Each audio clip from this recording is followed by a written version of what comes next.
لوگوں نے آپ کا فیصلہ تسلیم نہیں کیا. لوگ سمجھتے ہیں کہ یہ ناانصافی ہے.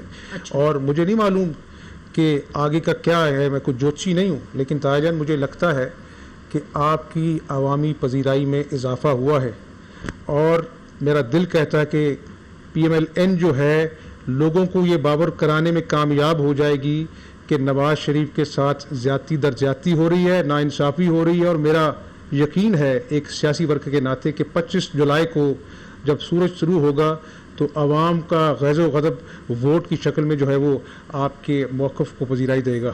اور اس پہ انہوں نے یہ میری بات سنی اور مجھے کہنے لگے کہ میرا دل بھی یہی کہتا ہے. یہ ہے ریاکشن. تو باپ ہے میرا پیار ہے اس سے. انہوں نے بچپن میں بہت شفقت دی, ان کے ساتھ میں سیر گھومتا تھا. دل بہت دکھی ہے, دل میں بڑی تکلیف ہے کہ اپنا جو ہے نا 3 مرتبہ وزیر اعظم رہے جس نے پاکستان کو ایٹمی قوت اللہ نے ذریعہ بنایا, یہاں پہ موٹر ویز بنائی, عوام سے جو بجلی کی لوڈ شیڈنگ کو کہ جن کو بوتلیں بند کرنے کا وعدہ پورا کیا. تو آج یہ ناانصافی دیکھنی پڑی ہے.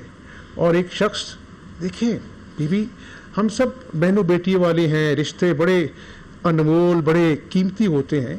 ایک شریک حیات ہے, 47 سال کا ساتھ ہے, وہ وینٹیلیٹر پہ ہیں, زندگی موت کی جنگ لڑ رہی ہیں, اور وہ وہاں پہ ان کی ضرورت ہے. آج ان کو چھوڑ کر یہاں پہ آنا بہت دل گردہ چاہیے ہوتا ہے. اور میں آج پاکستانی قوم کو کہتا ہوں کہ قدر کرو نواز شریف کی. ایسا دل گردے والا لیڈر روز روز پیدا نہیں ہوتا ہے. آپ سمجھتے ہیں کہ یہ ذاتی قربانیاں سیاسی جدوجہد میں صرف شریف فیملی نے دی ہیں؟ کیا بھٹو فیملی نے نہیں دی؟ کیا باچا خان فیملی نے نہیں دی؟ ایون اگر ہم بیک ان ہسٹری چلے جائیں, کیا قائد اعظم نے ذاتی زندگی میں قربانیاں نہیں دی؟ جب آپ ایک بڑا نظریہ رکھتے ہیں, جب آپ ایک بڑا بیانیہ رکھتے ہیں, جب آپ قوم کی بات کرتے ہیں, تو یہ قربانیاں پھر ذاتی قربانیاں اس کے نیچے ہیچ ہو جاتے ہیں. دیکھیں, میں بذات خود بے نظیر صاحبہ کے دور میں زیر تاب رہا, قیدی رہا, لیکن میں سمجھتا ہوں کہ بے نظیر بھٹو صاحبہ ایک بہادر خاتون تھی. ان کو پتہ تھا کہ ان کے ساتھ یہ ہونے والا ہے, لیکن وہ شہید ہو گئیں ایک کاز کے لیے. تو یہ قربانیوں کا تسلسل جاری و ساری ہے کسی نہ کسی شکل میں. اور صرف سیاستدانوں, بھٹو صاحب کا سیاسی قتل ہو گیا, آج تک ایک ریڈی بان جو ہے بھٹو کو یاد کرتا ہے. تو میں یہ سمجھتا ہوں کہ ایک سیاسی عمل ہے, ایک خدا کا عمل ہے. اللہ تعالیٰ قربانیوں کو ریوارڈ کرتا ہے, اور اللہ تعالیٰ قربانی کو بہت پسند بھی کرتا ہے. آپ 93 کا ذکر کر رہے ہیں, آپ 99 کا ذکر کر رہے ہیں, لیکن سوال میں آپ سے آج جو کر رہی ہوں موسٹلی 2018 کے بارے میں کروں گی. یہ جو کچھ بھی ہوا, آپ اس کو بار بار ناانصافی کہہ رہے ہیں, ظلم و ستم کہہ رہے ہیں, آپ کا ایک سیاسی بیانیہ ہے. کیا آپ سمجھتے ہیں کہ کہیں نہ کہیں غلطی رہی شریف فیملی کی, نون لیگ کی, نواز شریف صاحب نے کہیں غلطی کی, مریم نواز صاحبہ نے کہیں غلطی کی؟ آپ سمجھتے ہیں؟ دل پر ہاتھ رکھ کے بتائیں. دیکھیں, قوم یہ بھی دیکھ رہی ہے غریدہ بی بی کہ عمران خان صاحب کا کیس جو تھا بہت زیادہ سملیرٹیز ہیں نواز شریف کو اور عمران خان کے کیس میں. جہانگیر ترین کا کیس تھا. قوم یہ بھی جانتی ہے, قوم دیکھ رہی ہے کہ ہائی کورٹ نے کہا کہ نندی پور میں بابر وان کو بلا کر نیب انکوائری کرے. آج تک بابر وان کو نہیں بلایا. پیشی کون بھگتتا ہے؟ شاہد خاقان عباسی بھگتتا ہے. پیشی کون بھگتتا ہے؟ شہباز شریف بھگتتا ہے. پیشی کون بھگتتا ہے؟ حمزہ شہباز بھگتتا ہے. 108 مرتبہ نیب عدالت میں اپنی بیٹی کے ساتھ کون جاتا ہے؟ نواز شریف جاتا ہے. میں کہتا ہوں کہ انصاف ہونا چاہیے, انصاف ہوتا ہوا نظر آنا چاہیے, بٹ ہر ایک کے ساتھ ہونا چاہیے. کیوں نواز شریف کو نشانہ بنایا جا رہا ہے صرف؟ اور یہ میں نہیں کہہ رہا, ماہر قانون جو ہیں پہلے بھی کہا کہ معاملہ جو پاناما کا تھا نکالا اقامہ پہ, آج بھی ماہر قانون کہہ رہے ہیں کہ اس فیصلے میں سکم ہے. یہ میں نہیں کہہ رہا. تو انصاف جب ہوتا ہوا نظر آئے گا تو قوم مطمئن ہوگی. اور میں یہ سمجھتا ہوں کہ قوم کو میں آج یہ کہنا چاہتا ہوں, یہ سیاست آتی رہتی ہے, ایک کرسیاں آتی جاتی رہتی ہیں, شکلیں بھول جاتی ہیں, نام یاد نہیں رہتے ہیں, لیکن قوم کو میں کہنا چاہتا ہوں کہ اپنے دل پہ ہاتھ رکھ کے یہ فیصلہ کرنا ہے کہ کیا نواز شریف قوم کی جنگ لڑ رہا ہے, اس کا موقف ہے کہ پاکستان میں آئین و قانون کی حکمرانی ہونی چاہیے. آپ پاکستان مسلم لیگ نون کو بھول جائیں, پاکستان کو سامنے رکھ کر 25 جولائی کو آپ ووٹ کاسٹ کریں. اور پاکستان کی تقدیر بدلیں. نواز شریف صاحب اور مریم نواز صاحبہ وطن واپس آ رہے ہیں, اناؤنسمنٹ تو ہو گئی ہے, فائنل پلان یہی ہے, انٹیکٹ ہے؟ جی انشاءاللہ تعالی وہ اپنے وطن 13 جولائی کو ہی آ رہے ہیں انشاءاللہ تعالی. ڈیٹ آگے پیچھے کرنے کا فی الحال امکان تو نہیں کچھ؟ ابھی تک جو ہماری اطلاع ہے, جو بات چیت ہے, وہ 13 کا فیصلہ ہے انشاءاللہ. ٹھیک, اور اسلام آباد آ رہے ہیں کہ لاہور آئیں گے؟ ابھی اس پہ مشاورت ہے, لیکن زیادہ کبھی امکان ہے کہ لاہور آئیں گے. لاہور آئیں گے, اور تیار ہیں گرفتاری کے لیے, کیونکہ نیب تیار ہے انہیں لاہور ایئرپورٹ یا اسلام آباد ایئرپورٹ سے گرفتار کرنے پہ دونوں؟ بس میں آپ کے باتوں پہ مسکراتا ہوں اس لیے کہ مجھے وہ وقت بھی یاد آتا ہے کہ جب نواز شریف کو لاہور سے لانڈی جیل لایا جا رہا تھا تو جہاز کے اندر سیٹ کے ساتھ ہتھ کڑی لگا دی گئی تھی. تو بڑی تکلیف دہ باتیں ہیں. میں ان کو ملنے جاتا تھا, اٹک قلعے میں قلعہ تھا اور اکیلے سالٹری کنفائنمنٹ تھی. تو غریدہ بھی انسان بڑا کمزور ہے, اللہ تعالیٰ کی ذات مضبوط ہے اور وہی انسان کو حوصلہ ہمت دیتی ہے ان چیزوں کو فیس کرنے کے لیے. لیکن ان حالاتوں سے ہم گزرے ہیں, ہمیں معلوم ہے کہ اٹک قلعے کے اندر سختیاں کیا ہوتی ہیں, لانڈی جیل میں گرمی کیا ہوتی ہے, جب ہتھ کڑی آپ کو لگائی جاتی ہے, ایک سابق وزیر اعظم کو جہاز سے باندھا جاتا ہے, وہ تکلیف کیا ہوتی ہے. تو پاکستان کے لیے ہے, دامن صاف ہے. میں نے پہلے کہا گرفتاری کے لیے جی انشاءاللہ جو بھی حالات ہوں گے اللہ کے فضل و کرم سے ہم فیس کریں گے انشاءاللہ تعالی. چودھری نثار صاحب کہتے ہیں کہ انہی حالات سے بچانے کے لیے وہ مشورے دیتے تھے, اور آپ کی یہ اسمائل کافی براڈ ہے, یا بڑا کھل کے مسکرائے ہیں. چودھری نثار صاحب غلط تھے یا نواز شریف صاحب درست تھے؟ میں چودھری صاحب کے بارے میں کچھ کہنا نہیں چاہتا. ایک درینہ ساتھی تھے مسلم لیگ نون کے, ایک بزرگوں جیسا تعلق تھا ان سے, لیکن اتنا ضرور کہنا چاہتا ہوں, آپ تھے کا صیغہ استعمال کر رہے ہیں, یعنی پارٹی میں وہ اب علیحدہ نشان سے لڑیں اس لیے میں نے یہ صیغہ استعمال کیا. اپنا جو ہے وہ ان کی سوچ جو ہے ان کے ساتھ ہے. لیکن میں یہ ضرور کہوں گا کون صحیح ہے کون غلط ہے, غریدہ بھی 25 جولائی دور نہیں, اور یہ الیکشن جو ہے پاکستان کی تاریخ میں بڑا انٹرسٹنگ الیکشن ہوگا, اور قوم فیصلہ کرے گی کہ کس کا موقف ٹھیک ہے انشاءاللہ. اور مجھے کبھی امید ہے کہ لوگ غصے میں ہیں, لوگوں کا دل دکھا ہوا ہے, اور ہمارا کارکن جو ہے ووٹ ڈال کر یہ ثابت کرے گا کہ قوم جو ہے, پاکستانی قوم جو ہے وہ نواز شریف کے موقف کے ساتھ. حمزہ شہباز کہہ رہے ہیں کہ نون لیگ کا کارکن غصے میں ہے, دل دکھا ہوا ہے, تو پھر ہمیں ایون فیلڈ ریفرنس کے بعد وہ کارکن احتجاج کرتا ہوا سڑکوں پر کیوں نہیں نکلا؟ نمبر 1. نمبر 2, 25 جولائی کا آپ بار بار ذکر کر رہے ہیں, تو کیا نواز شریف کی واپسی کے بعد 25 جولائی کو کچھ اپ سیٹ ہو سکتا ہے بہت بڑا, جو کسی نے ایکسپیکٹ بھی نہ کیا ہو؟ کیا مائنس نواز ہو گیا ہے؟ یہ سوال کریں گے حمزہ شہباز صاحب سے. نون لیگ کا آگے مستقبل کیا ہوگا؟ حمزہ صاحب, مائنس نواز ہو گیا ہے. پچھلے 14-15 ماہ سے مائنس نواز کی کوششیں کی جا رہی ہیں. ابھی تک تو نواز پلس ہوا ہے, مائنس تو کہیں نظر نہیں آیا ہے. اور آج بھی الحمدللہ سیاست جو ہے وہ نواز شریف کے گرد گھوم رہی ہے. عزت اللہ تعالیٰ کی ذات دینے والی ہے. میرا خیال ہے کہ اللہ تعالیٰ زندگی صحت دے نواز شریف کو. نواز شریف کو خدا کے فضل و کرم سے کوئی مائنس نہیں کر سکتا. عمران خان بھی نہیں کر سکتے. ایک بہت بڑا پولیٹیکل اینڈ الیکٹورل تھریٹ ہے آپ کے لیے عمران خان صاحب. عمران خان صاحب جو ہیں, پہلے تو میں بھی بڑے درد دل سے ان کو ایک مشورہ دینا چاہتا ہوں. کسی اخلاقیات کی یونیورسٹی میں ان کو داخلہ دلوانا چاہتا ہوں, اور فیس میں اپنی جیب سے ادا کروں گا. دیکھیں, دھرنے ہوئے, لاک ڈاؤنز ہوئے, کنٹینر پڑھ کر انہوں نے گالیاں نکالی, اور اسی سامنے یہاں سے میٹرو بس نظر آتی ہے. میٹرو بس کو جنگلہ بس کہنے والے عمران خان کو 5.25 سال بعد خیبر پختونخوا میں یاد آ گئی میٹرو بس بنانی. 30 ارب کا منصوبہ یہاں پر, 70 ارب کا منصوبہ وہاں پر. آج جا کے پشاور میں آپ میرے ساتھ چلیے, کھڈے ہیں, دھول اٹھتی ہے, میٹرو بس دور دور تک نظر نہیں آتی. 300 چھوٹے ڈیموں کا وعدہ کیا تھا, ایک ڈیم نہیں بنا سکے ہیں. بلین ٹری, ایک ٹری وہاں پہ نظر نہیں آتا ہے. وہی ریڈنگ ہاسپٹل ہے, انصاف کی بات کرتے ہیں, ہیلتھ کی بات کرتے ہیں. اور علیم خان صاحب, جن کے میرے دور میں نہیں, مشرف دور میں جن کے خلاف FIR تھے, جو قبضہ گروپ کی علامت ہیں. جہانگیر ترین صاحب, جن کے جہازوں میں گھومتے, جنہوں نے کروڑوں کے قرضے معاف کرائے. کون سے انصاف کی بات کرتے ہیں عمران خان؟ عمران خان صاحب کو میں چاہتا ہوں کہ کہوں, میں لوگوں کو کہتا ہوں کہ فٹ بال کا ورلڈ کپ چل رہا ہے, اگر پوری دنیا میں جھوٹ بولنے کا ورلڈ کپ ہو تو عمران خان کا نمبر 1 پہ آئے گا. یہ قوم ان چیزوں کا حساب 25 جولائی کو مانگے گی انشاءاللہ تعالی. اور میں عمران خان صاحب کا یوم حساب کا دن بنے گا 25 جولائی. یہ آپ دھرنوں کے سمجھتے ہیں پیچھے عمران خان صاحب کوئی پولیٹیکل الیکٹورل تھریٹ نہیں ہے؟ نہیں، سیاسی پنجاب طاقت میں سیاسی طاقت ہے، ایک سیاسی ریئلٹی ہے عمران خان، ہمارا مقابلہ عمران خان سے ہونا ہے، لیکن میں موازنہ کرتا ہوں کہ جو عمران خان صاحب کے یو ٹرنز ہیں، جو پرفارمنس ہے، آج آپ مجھے بتائیں ان کے جلسوں میں گالیوں الزام کے علاوہ کوئی بات ہے؟ کوئی منصوبہ بنایا ہوتا تو بات ہوتی. ان کے ہی خیبر پختونخوا میں آج لواری ٹنل بن گئی. بی بی 15 سال پہلے سے یہ منصوبہ زیر التوا ہے.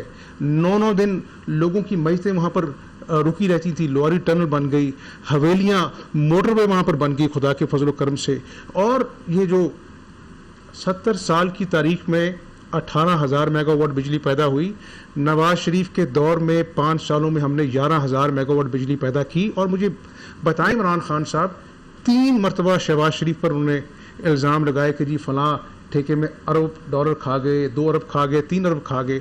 تینوں مقدمات کو ہم عدالت میں لے کے گئے، نہ وکیل پیش ہوا نہ عمران خان پیش ہوئے. تو یہ قوم آج جاننا چاہتی ہے عمران خان سے کہ یہ کہاں بیٹھ کر یہ سازشیں بنتے ہیں، کہاں بیٹھ کر یہ جھوٹ بولتے ہیں.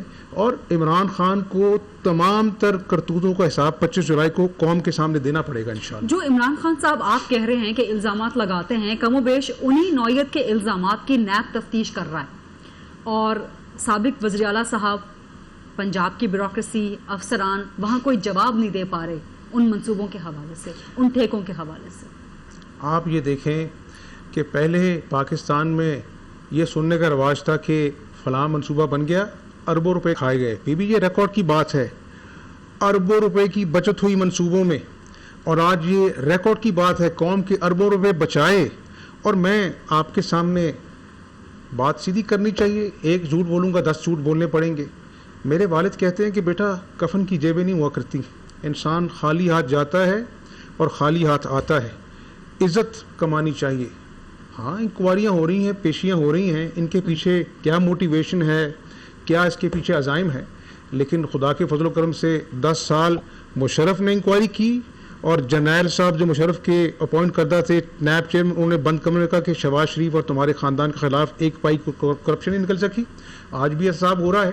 تو یہ احتساب تو ہم بڑے سالوں سے کھیل رہے ہیں، لیکن کوئی ایویڈنس سامنے نہیں آیا، اور نہ انشاءاللہ آئے گا. دامن صاف ہے، قوم کے سامنے جا رہے ہیں. 25 جولائی کو عوامی گرفتاری کے باوجود کوئی خطرہ نہیں ہے شریف فیملی کو. دیکھیں گرفتاری شہباز شریف فیملی کو، قمر الاسلام صاحب کو گرفتار کیا گیا، آج چیمہ صاحب کو گرفتار کیا گیا، خفاض حسن فواد کو گرفتار کیا گیا.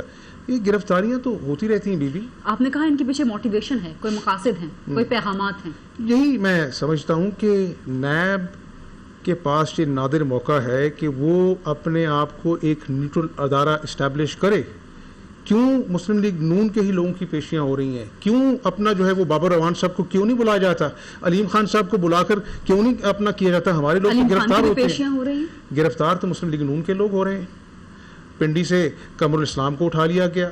آج اپنا جو ہے وہ نیب کے اندر شاید کان عباسی پیش ہوتے ہیں، کاغذات ان کے مسترد ہوتے ہیں. تو یہ نوبت یہاں تک آئی کیسے؟ یہ سوال میں نے شہباز شریف صاحب سے بھی بہت دفعہ کیا ہے، وہ مسکرا کے چپ کر جاتے ہیں. یہ تیسری دنیا ہے بی بی، it's a third world country, اس کے ڈائنامکس اور ہیں. لیکن میں خود زخم خوردہ ہوں. میرے بڑوں کو دہشت گرد بنا کر، اپنا ہائی جیکر بنا کر 8 کلو میں ڈالا گیا. لیکن آج میں پاکستان کے لارجر انٹرسٹ میں سمجھتا ہوں کہ اگر ہم اپنے پرسنل ٹریجڈیز کو سیاست کا حصہ بنائیں گے تو پھر پاکستان آگے نہیں جا سکتا. ہمیں ان چیزوں کو بھول کر لارجر انٹرسٹ میں آگے بڑھنا ہے. اور میں یہ سمجھتا ہوں کہ دیکھیں ضرب عزم ہوا، سیاسی قیادت، فوجی قیادت ایک پیش میں تھی. آج دہشت گردی میں خاطر کا کمی واقعہ ہوئی ہے. کراچی میں ٹارگٹ کلنگ ختم ہوئی ہیں.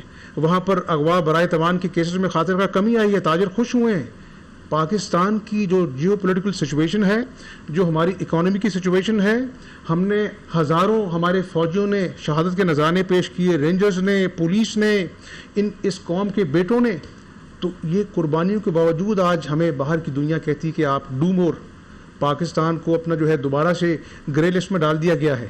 تو حالات و واقعات ایسے ہیں، چیلنجز اتنے بڑے ہیں کہ اگر ہم سب نے، تمام سیاسی جماعتوں نے مل کر، تمام اداروں نے مل کر پاکستان کی خاطر اکٹھے ہو کر ایک نیا میگنا کارٹا نہ بنایا تو پاکستان کو نقصان ہوگا انشاءاللہ۔ یہ آپ بڑی انٹرسٹنگ بات کر رہے ہیں، آپ نے میگنا کارٹا کا نام لیا اور ایک نیا میگنا کارٹا، کیا نون لیگ اداروں کے ساتھ، تمام ریاستی اداروں کے ساتھ، let me put it very clearly, عدلیہ کے ساتھ، فوج کے ساتھ، اسٹیبلشمنٹ کے ساتھ کوئی نیا عمرانی معاہدہ چاہتی ہے؟ نون لیگ نہیں، سب سیاسی جماعتوں کو بیٹھنا ہوگا، تمام اداروں کو بیٹھنا ہوگا۔ بالکل، آغاز نواز شریف صاحب نے کہا ہے یہ بات، آپ ان کے انٹرویوز اڑا کے دیکھیں کہ ہم پاکستان کی خاطر بیٹھنے کے لیے ہم سب تیار ہیں انشاءاللہ، لیکن ویئر دیر از اے ول دیر از اے وے۔ تو میں یہ سمجھتا ہوں کہ ہم سب کی عزت پاکستان کے ساتھ ہے۔ لاکھوں خاندان لوٹے پوٹے آئے جب ہندوستان سے پاکستان بن رہا تھا، اسی شوق میں آئے تھے نا کہ ایک آزاد ریاست بنے گی۔ آج بلوچستان میں ہندوستان کی مداخلت ہے، وہاں پہ اپنا جو ہے وہ افغانستان میں اپنا جو ہے وہ سیکیورٹی سچویشن بڑی خراب ہے۔ تو یہ جو چیلنجز جو پاکستان کو درکار ہیں، اور خاص طور پہ ہندوستان ہمیں پانی کے معاملے میں بلیک میل کر رہا ہے۔ کالا باغ ڈیم کس کی نظر ہوا؟ سیاست کی نظر ہوا۔ 6000 پن بجلی کی جو میگا واٹ ہے وہ آج میسر ہوتی تو آج یہ اپنا بجلی کے لوڈ شیڈنگ کے اندھیرے نہ ہوتے۔ آئیے باشا ڈیم بنائیں، اپنا جو ہے وہ 6 ملین ایکڑ اراضی سیراب ہوگی، وہ رن آف دی ریور اپنا جو ہے وہ پروجیکٹ ہے، 16,000 میگا واٹ بجلی پیدا ہوگی۔ داسو بنائیں آپ۔ آج میں آپ کو یہ بتاؤں، کچی کنال جو مشرف کے دور میں شروع ہوئی تھی، نواز شریف نے اس کو مکمل کیا، 72,000 ایکڑ بلوچستان کی جو زمین ہے وہ سیراب ہوگی۔ تو یہ کام چھوٹے کام نہیں ہیں۔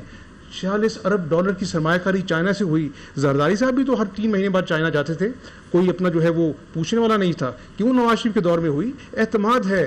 جب تک ہم جمہوریت کی بنیادوں کو مضبوط نہیں کریں گے، جب تک ہم اداروں کو مضبوط نہیں کریں گے، اور میری بات غور سے سنیے بی بی، 500 سے زیادہ علیحدگی پسند طریقے ہندوستان میں چل رہی ہیں۔ کیا چیز ان کو جوڑے ہوئے؟ جمہوریت۔ لوگوں کو اپنا ایمان کی حد تک یقین ہے کہ اگر حکومت جائے گی پالیسیوں کا تسلسل رہے گا۔ تو خدا، یہ 22 کروڑ لوگ کہاں جائیں گے؟ ہمیں ان پر رحم کرنا چاہیے اور مل جل کر پاکستان کے لیے آگے بڑھنا چاہیے۔ حمزہ شہباز صاحب کافی بڑی بڑی باتیں کر رہے ہیں جو پاکستان کی ضروریات ہیں، اور کہہ رہے ہیں کہ مل کے آگے بڑھنا چاہیے، جمہوریت کی مضبوطی، اداروں کی مضبوطی کی بات کر رہے ہیں۔